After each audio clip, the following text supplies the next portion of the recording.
Hi guys! So nagpunta ako kanina sa Vietnam store dito sa Futagawa.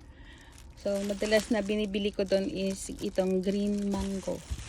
So mura lang yung tinda nila dito guys. So bali itong apat na balot is 3,000 yen.